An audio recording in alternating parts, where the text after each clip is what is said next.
You have been at the front of the line talking about these lost civilizations, and you exposed me to a lot of these, what were at the time controversial ideas that have now been substantiated by actual evidence. Traditional academics and traditional historians that are trying to, I guess it's archaeologists, that were trying to resist. They've had to, because the evidence has overwhelmed them. It was the view, very firm view of archaeologists, that there had been no megalithic architecture anywhere on Earth. And when I say megalithic, I mean literally big stones, stone circles, huge constructions, nothing like that before at the very, very earliest 6,000 years ago.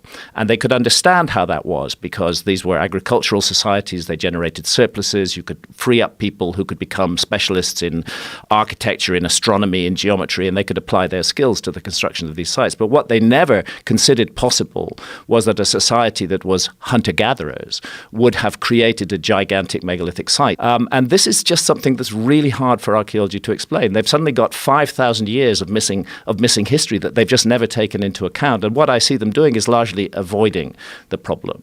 And in fact, there have been a great number of changes in the last 20 years, which have worked generally in favor of the arguments that I've proposed. You were out there on your own with a lot of these theories. Very much so, and also subjected to the most blistering and deeply unpleasant criticism from the archaeological fraternity and from their friends in the media. Like, how dare this journalist propose that history might be different, or that we might have a forgotten chapter in the human story? It was regarded almost as offensive that I would put this material out there, and archaeologists felt it was their responsibility, and that was the whole way my work was greeted, and to a certain extent still is greeted by archaeologists. But things have changed.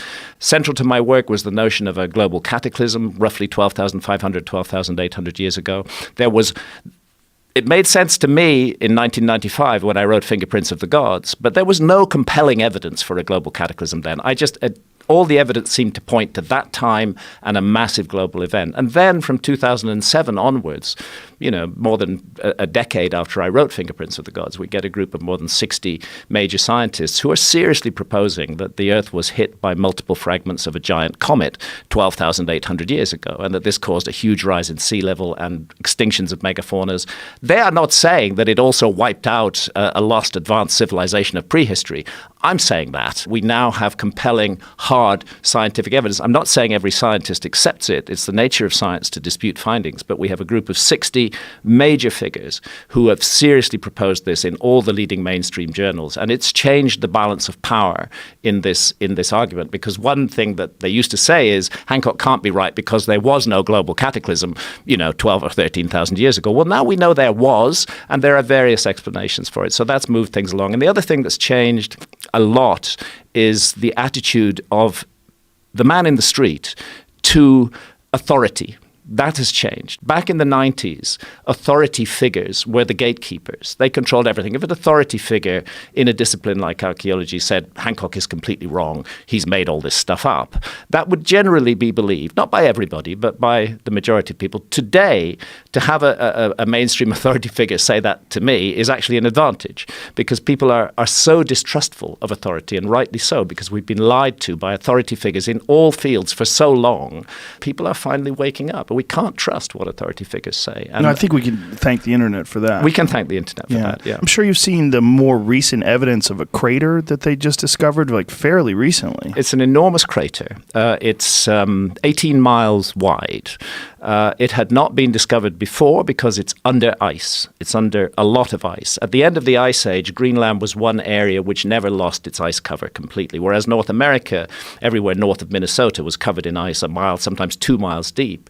Europe, the same, Northern Europe. But Greenland kept its ice, whereas the other parts of the world lost their ice at the end of the Ice Age. A few months ago was the discovery of this humongous crater in Greenland, and evidence that it was caused by an iron impactor of some kind. Now, what I can say, and what the specialists who have explored and excavated the crater are saying, is that it's recent.